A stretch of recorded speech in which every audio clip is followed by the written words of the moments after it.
strategies not what about what you do, it's about what you don't do.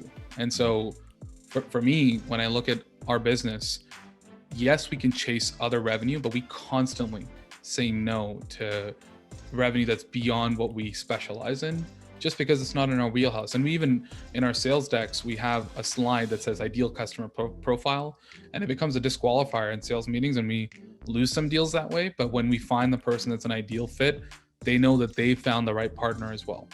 It was painful initially because, I quit my job. I left a significant amount of equity on the table, high paying executive salary with all the benefits of travel and a corporate card and all that stuff. And when you leave, you have these opportunities come to you and you're saying no to the revenue. And I'm talking with my wife about it and she's like, why are we saying no to money when there's not enough business initially, right? But you're doing that because over the long run, you're going to build a better business that is more sustainable with a differentiated position.